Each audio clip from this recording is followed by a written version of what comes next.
De parte de la comunidad de aceleradores de partículas del TEC de Monterrey, CAPTEC, les damos la más cordial bienvenida y las gracias por estar aquí. El día de hoy tendremos la presentación llamada Métodos de Detección de Partículas, impartida por Sofía Gallardo Pascual. Gracias. Bueno, yo les voy a dar la presentación de métodos de detección de partículas. Y para empezar, bueno, ¿qué es un detector? Un detector es la combinación de tecnologías que ayudan a registrar el efecto de la interacción que tiene la materia con, pues, las partículas. Y, bueno, lo que debe de detectar, valga la redundancia, un detector ideal, es tener un cubrimiento total del ángulo sólido.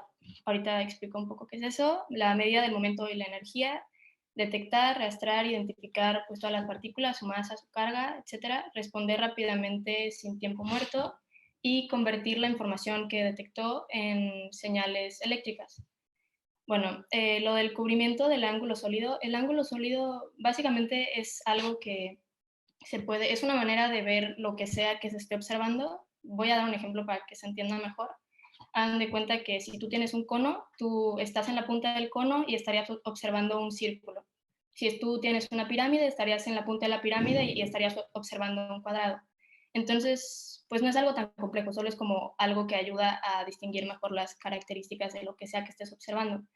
Y bueno, lo demás creo que pues son, o sea, como características en general de las diferentes partículas y pues responder rápidamente sin tiempo muerto es porque los detectores les llegan muchísimas partículas a la vez y les llegan muy, muy rápido. Entonces tienen que hacer lo que sea que hagan pues de manera inmediata casi. Y pues convertir la información a señales eléctricas es porque no te sirve de mucho un detector que detecte las cosas si no puede traducir la información para que posteriormente se analicen los datos. Bueno, para dar un poco de antecedentes, aunque sea tecnología pues muy avanzada, la verdad es que lleva más tiempo mínimo de lo que yo sabía. Y el primer detector que hubo, bueno, los primeros detectores que hubieron podían medir como esta interacción con la materia de manera literal, o sea, literal se podía ver con nuestros propios ojos. Por ejemplo, la cámara de niebla, que es el primer detector que hubo, que fue en 1927, tenía un funcionamiento pues muy fácil de entender. Básicamente era un vapor sobresaturado que al entrar las partículas con alta energía se ionizaba este vapor creando como núcleos de condensación, que es lo que vemos como esas nubecitas que están ahí. Y dependiendo de como pues el paso que dejara, o sea, la niebla que dejara te decía algunas características de la partícula, o sea, si el trazo era como más grueso, era una partícula más pesada, etcétera. Y lo que vemos que tienen diferentes como figuras y trayectorias es porque si tú ponías esto en un campo electromagnético, pues una partícula iba a ir para un lado y otra partícula iba a ir para el otro. Y aquí de hecho se pudo observar por primera vez el positrón.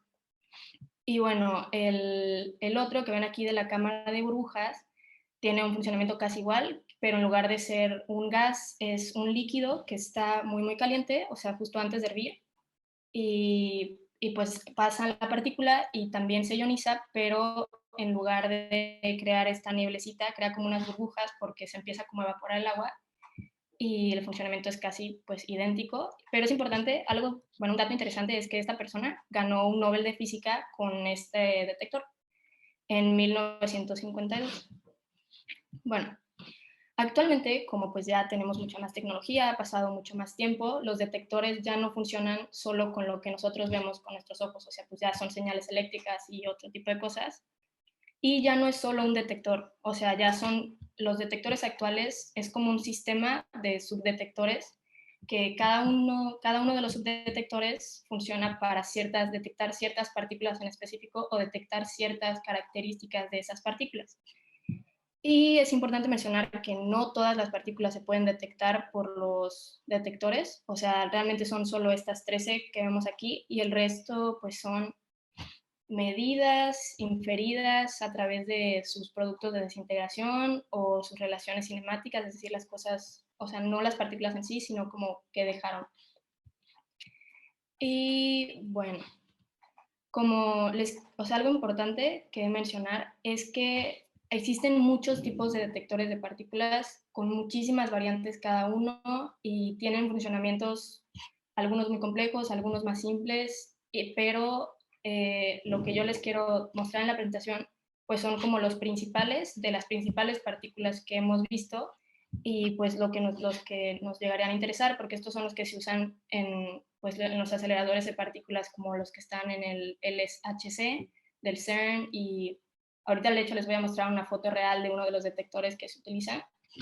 Pero en esta imagen yo se las ponía porque, como les mencionaba, cada subdetector sirve para detectar ciertas partículas en específico o características de la partícula. Y en esta imagen se ve muy claro cómo entran las diferentes partículas y hasta qué parte del detector llegan y qué subdetector se encarga como de medir esas partículas. Y bueno, esta parte de aquí abajo se los voy a explicar más a fondo en un momento, pero pues podemos ver que en la primera parte del detector se puede medir como el momento y la curvatura. En estas dos, en el amarillo y el naranja, se ve más como sobre la energía, y como podemos ver, las últimas partículas que se detectan son los muones. Y los neutrinos realmente son súper difíciles de detectar, y bueno, eso los vamos a ver al último. Pero esta imagen es como importante porque es como para que entiendan más o menos de qué es. Y bueno, aquí, como les mencionaba, esta es una foto real de un detector, y como podemos ver, aquí están como las partes que les estaba comentando. O sea, si se fijaron en los nombres, aquí están, y esta foto es, o sea, se las quiero poner para que vean que es literal. O sea, si tú haces un corte aquí, lo que se observan son estas capas, que es básicamente lo de la foto anterior, pero puesto ya como con la figura que tendrían en el detector. Y aquí son las mismas partes, está este silicon tracker, está este de aquí, el imán, y al final están los mones. Y se puede ver aquí como a qué parte llegan las partículas, y aquí se ve que pasan unas cosas como curiosas con las partículas, como que se desintegran. Ahorita lo voy a explicar, pero pues bueno, ahí está la foto para que vean. Y bueno, este sistema de subdetectores se puede decir que es un detector de trazas, que principalmente lo que miden pues son las trayectorias que siguen las partículas. Luego pueden determinar la carga y el momento con el campo magnético, y también se llama de trazas porque pues tú obtienes diferentes datos a lo largo de lo que recorre la partícula. Entonces, si tú como que vas sacando pues literal las trazas de esos datos, puedes conocer como las características de las diferentes partículas en los diferentes momentos. Y bueno, eso es como lo que hace el detector en general, o sea, lo que logra detectar. No sé si recuerdan, pero la primera parte del sistema de subdetectores es el detector de silicio. Este que les voy a mencionar es uno en específico, y les menciono este con estas características en específico para que vean que es algo muy complejo y tiene muchas partes y se necesita pues de muchísimo presupuesto, material, muchas cosas que tienen que hacer para poder lograr este tipo de dispositivos. Y aquí vemos pues las características. Es un detector pequeñito que se encuentra casi pegado a donde va a llegar la radiación, y por eso es que aquí podemos ver que pues recibe como 10 millones de partículas por segundo, lo que es muchísimo. Entonces necesita un sistema de mucha precisión y que le dé gran exactitud, y por eso tiene 65 millones de píxeles. Y bueno, les voy a explicar más o menos cómo funciona. El detector de silicio tiene un semiconductor que es el silicio, y entra la radiación, y lo que hace esta radiación es que le da al electrón la suficiente energía para cambiar bueno, vimos los niveles de energía, y tiene una capa conductora y una capa de valencia, y el electrón logra cambiar, y esto pues hace que se generen pares de electrones, y esos pares de electrones generan un pulso en estos, o sea, aquí se puede ver, haz de cuenta, es que no sé si pueden ver la flechita de mi computadora, pero bueno, que aquí se puede ver que hay unos chips. Ah, ok. Y pues, ¿mm? Sí la vemos. Ah, ok. Aquí pues pasan, o sea, pasa toda la radiación y se detecta el pulso en los chips, y pues ese pulso ya se manda y son los datos que se analizan, y se puede pues medir la energía e incluso la intensidad de esa energía por la cantidad de pulsos por segundo. Bueno, después del detector de silicio seguían los calorímetros, el electromagnético y el de hadrones. Para entender cómo funcionan los calorímetros, voy a explicar un concepto que está pues relativamente sencillo, que son las cascadas, tanto electromagnéticas como hadrónicas. Y una cascada electromagnética es, el electrón es acelerado y este electrón, pues por lo mismo que libera energía, se va a mover y va a causar un fotón. Este fotón a su vez va a pasar al lado de otro átomo y va a causar un electrón y un positrón y así sucesivamente se va a ir repitiendo y por eso pues, se llama cascada hasta que las partículas ya no tengan la suficiente energía para que se siga provocando y la cascada pues se extingue. Entonces en la cascada electromagnética se generan electrones, positrones y fotones y lo que hace el calorímetro es detectar o sea, esta cascada que puede dar información acerca de la energía inicial que tenía la partícula antes de desintegrarse. Entonces aquí se quedan los electrones y los positrones y los fotones. Tú puedes saber que si, o sea, aquí en la cascada hadrónica, que es el detector que seguía, no sé si recuerdan de la imagen, que es básicamente lo mismo que pasa, o sea, pero aquí son partículas más pesadas que tienen la energía suficiente para fracturar el núcleo de lo que sea que esté, o sea, el material que se esté utilizando en el detector. Y pues al fracturar el núcleo se crean diferentes partículas, bueno, ajá, se desintegran en diferentes partes de las partículas, que a su vez esas partículas pueden desintegrar otro núcleo o se pueden como pues ya extinguir ellas mismas. Pero el funcionamiento básicamente es el mismo, o sea, se crea la cascada y a través de la información que se obtiene de la cascada, tú sabes como la energía principal que tenía la partícula antes de desintegrarse. O puedes descubrir otras partículas como aquí. Pero pues hagan de cuenta que aquí no va a llegar un electrón, porque el electrón ya se desintegró antes. O sea, eso es importante como entender que incluso antes, o sea, sin detectar la partícula, tú sabes que si ya llegó hasta ese nivel, ya no va a ser el electrón, porque el electrón pues se analizaba con el anterior. Y aquí, en estos dos, en el calorímetro electrónico y hadrónico, las partículas ya se deshacen, o sea, la partícula no sale, la partícula no sigue, o sea, no es como en el de silicio que nada más se analizaba y la partícula seguía, no, aquí se absorben completamente, se absorbe su energía, o sea, ya no van a salir estas partículas. Y bueno, aquí está, el objetivo es medir la energía de las partículas que entran, neutras o cargadas, y como les mencionaba, estas son imágenes de detectores, pues para que vean que es una cosa como enorme para medir las partículitas. Y pues como les comentaba, las partículas se absorben toda su energía, o sea, ya no salen, excepto los muones y los neutrinos. Esos son los que pues iban a seguir. Entonces tú ya sabes que si una partícula ya pasó del detector de silicio, del calorímetro electrónico y del calorímetro hadrónico, probablemente sea un muón o un neutrino o quién sabe que sea, pero no es ninguna de las, o sea, ya no debe de quedar otro tipo de partícula después de eso.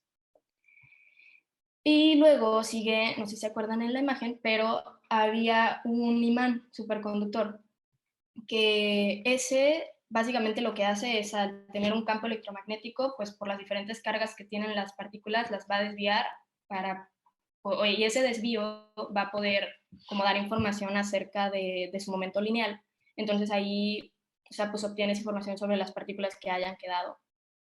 Y pues tiene, o sea, la explicación de cómo se puede medir el momento lineal es básicamente como matemáticas y física y pues pensé que tal vez se podría explicar en la presentación que sigue, pero es importante que sepan que hay un, o sea, que hay un imán que ayuda a determinar estas características de la partícula y es un imán con un campo altísimo, o sea, es un imán muy, muy grande para poder pues generar esto en las partículas que son tan pequeñitas.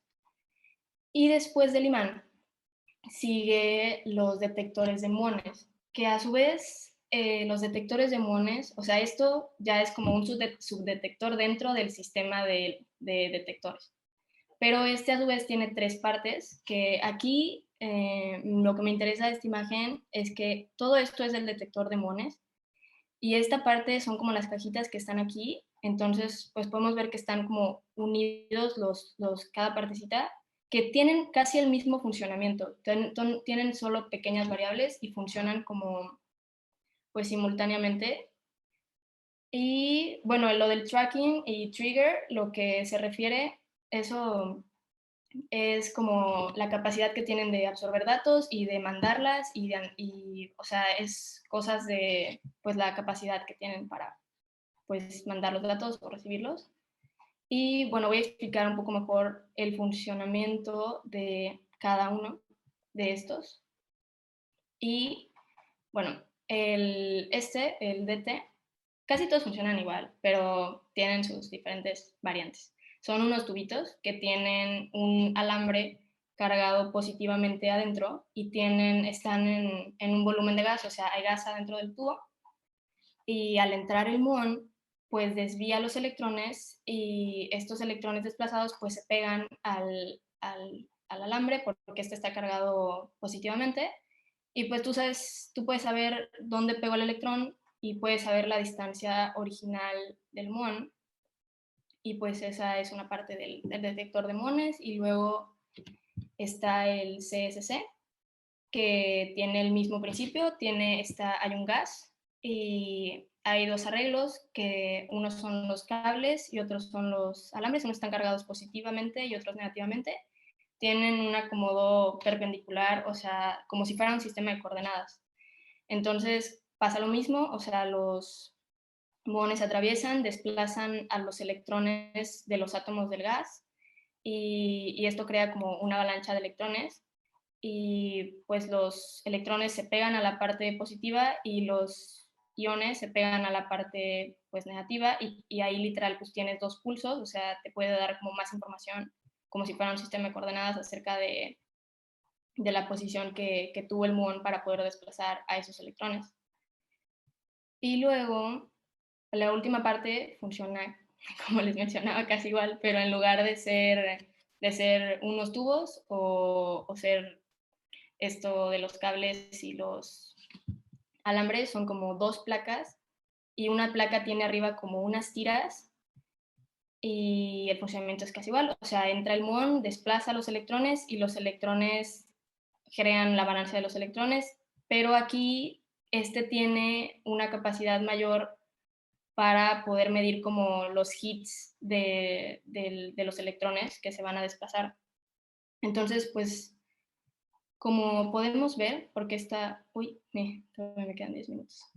Como podemos ver, si observamos, casi todos los detectores, o sea, los subdetectores, pues esta ya fue la última parte, ahorita les explico qué pasan con los neutrinos, pero casi todos los detectores funcionan igual, es decir, tienes un material, o sea, ya sea un gas, sea el silicio o lo que sea, y lo que se va a observar es que van a entrar las partículas, van a ionizar ese material y los electrones o lo que sea que se mueva va a brindar información con los distintos pues, métodos que tengan los dispositivos para captar esa información. Y lo que va a variar pues, es como qué va a buscar captar el detector, pero prácticamente todos tienen un funcionamiento muy parecido.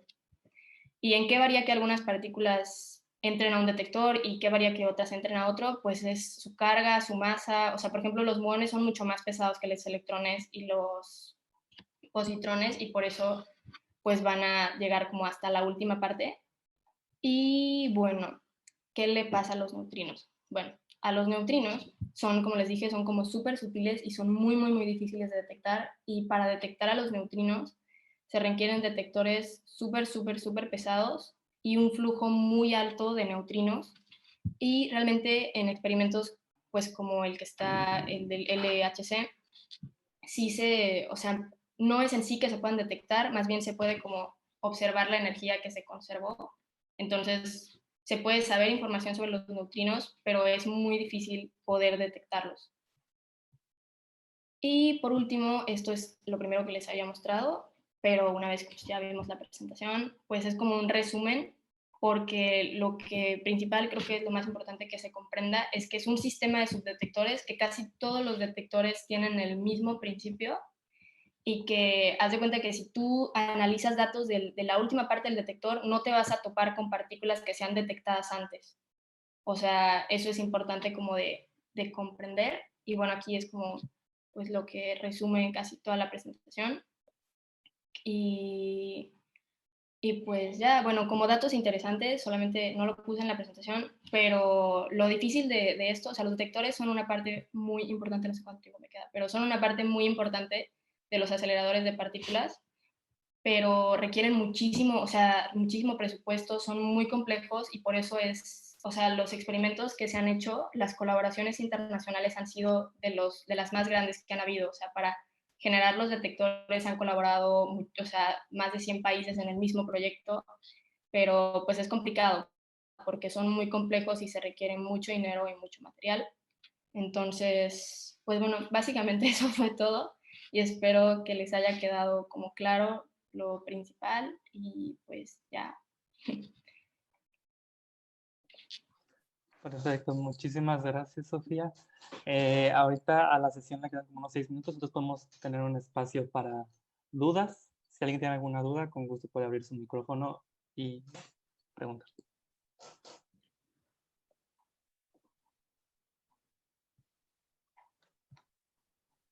¿Hay algún libro que recomiende para detección de partículas?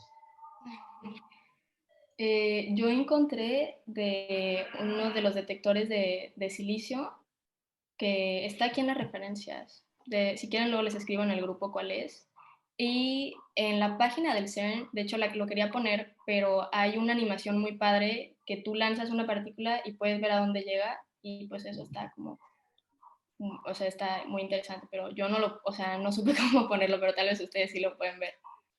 Pero aquí en esas referencias son presentaciones, o sea, son como presentaciones o libros que lo ponen muy bien. Entonces, pues son los que yo vi más o menos.